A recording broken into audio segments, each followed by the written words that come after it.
கடாய் காஞ்சிடுச்சு. எண்ணெய் ஊற்றிக்கலாம். எண்ணெய் ஊற்றியாச்சு. 3 ஸ்பூன் எண்ணெய் ஊற்றியாச்சு. எண்ணெய் காஞ்சோடனே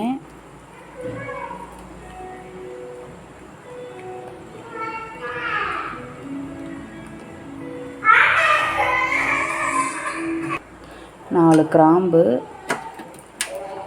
கொஞ்சமாக பட்டை, கல்பாசி, ஒரு இலை, பிரிஞ்சி இலை கொஞ்சம் செவக்கட்டும். செவந்ததும்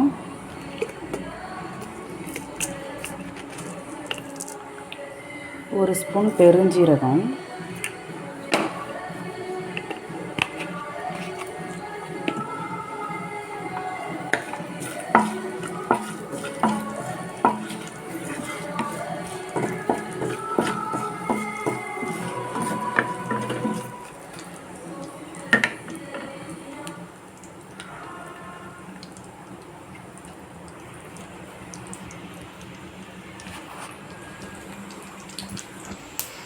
நல்லா எல்லாம் பொரிஞ்சிருச்சு. இப்போ 3 பச்சை மிளகாய் சேர்த்துக்கலாம்.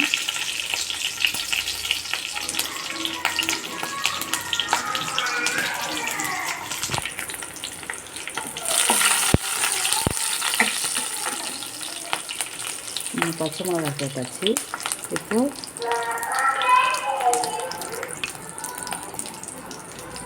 ஆனியன் சேர்த்துக்கலாம். ஆனியன் சேர்ந்து நல்லா வதக்கிக்கோங்க. இந்த ஆனியன் கூடயே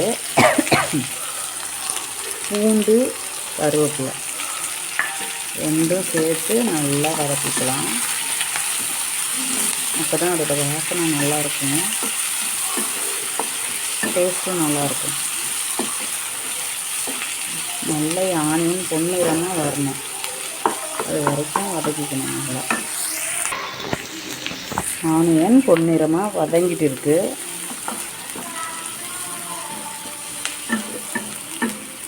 எங்கள் வீட்டில் 5 பேர் அப்படின்றதுனால நான் 3 ஆனியன், பெரிய ஆனியன் கட் பண்ணி எடுத்துக்கிட்டேன்.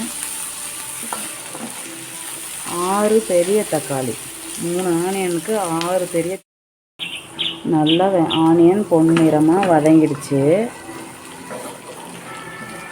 இந்த ஸ்டேஜில் நம்ம தக்காளி சேர்த்துக்கலாம்.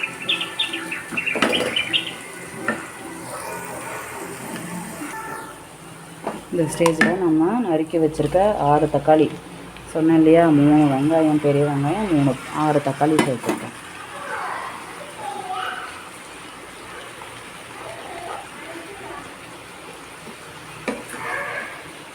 நல்லா தக்காளி மசிஞ்சு வர வரைக்கும் நல்லா தக்காளி வதங்கிட்டு இருக்குது. இந்த ஸ்டேஜில் நம்ம கொஞ்சோண்டு மஞ்சத்தூள் சேர்த்துக்கலாம்.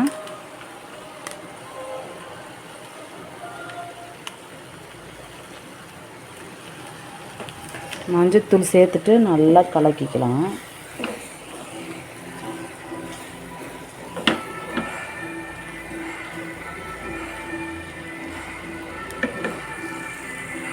தக்காளி நல்லா வதங்கணும், அதுக்காக நம்ம கொஞ்சோண்டு தக்காளி தேவையான அளவு உப்பு போட்டுக்கலாம். உப்பு சேர்த்துட்டு நல்லா உப்பு சேர்த்து நல்லா வதக்கிக்கலாம்.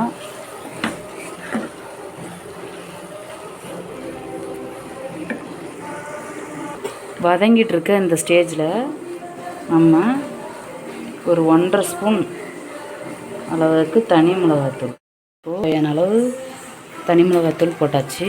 கொஞ்சமாக நம்ம டேஸ்ட்டுக்கு இன்னும் சிக்கன் மசாலா சேர்க்குறோம். அதுவும் ஒரு 1.5 ஸ்பூன் சேர்த்துக்கோங்க, போதும், அதிகமாக வேண்டாம். இப்போது நல்லா எல்லாரையும் ஒன்று சேர பரட்டி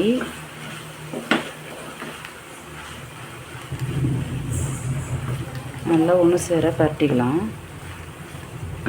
வேணும் உங்களுக்கு காரம் இன்னும் வேணும் அப்படின்னு நினச்சிங்கன்னா கூட காரம் ஆனால் குழந்தைங்க சாப்பிடும் அப்படின்றதுனால நான் காரம் அதிகமாக சேர்க்கல. தக்காளி நல்லா குழைய வேகணும். அதனால் இந்த ஸ்டேஜில் நம்ம மூடி போட்டு மூடி வச்சிடலாம். 5 நிமிஷம் ஆயிடுச்சு. ஓப்பன் பண்ணி பார்க்கலாம். பாருங்கள் எப்படி நல்லா சுருண்டு வெந்துருச்சு தக்காளி. நல்லா இன்னும் கொஞ்சம் வேகணும். நல்லா இப்போ குழஞ்சி வந்துருச்சு. குழஞ்சி நல்லா வெந்துருச்சு பாருங்கள்.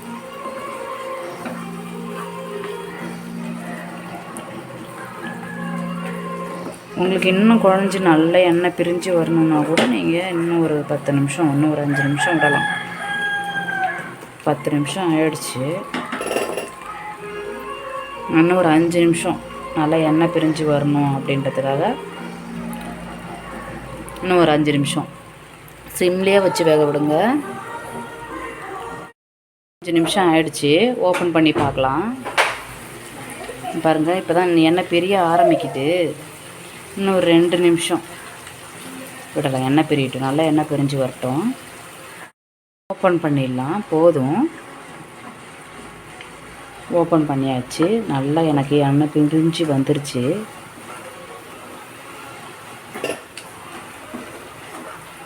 எனக்கு இது எண்ணெய் பிரிஞ்சு வந்து எனக்கு வெந்தது எனக்கு போதும். இந்த ஸ்டேஜில்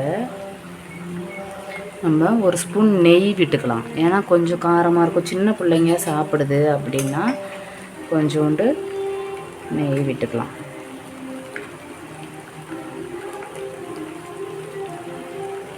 ஒரு ஸ்பூன் நெய்.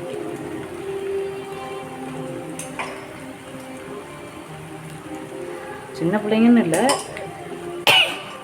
பெரியவங்களுக்கே ஒரு ஸ்பூன் நெய் விட்டு சாப்பிட்டா கொஞ்சம் நல்லது உடம்புக்கு. நெய் விட்டு ஒரு கிளறிக்கலாம்.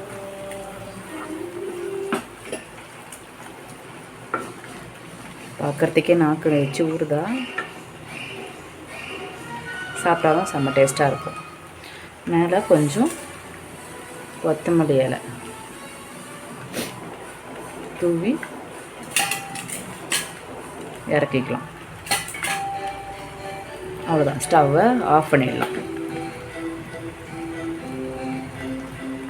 தூவி நம்ம மூடி வச்சிடலாம். ஒரு 10 நிமிஷம் நம்ம சாப்பிட்ற வரைக்கும் இதை மூடி வச்சிடலாம். பிடிச்சிருந்தா லைக் பண்ணுங்கள், சப்ஸ்கிரைப் பண்ணுங்கள். தேங்க்யூ.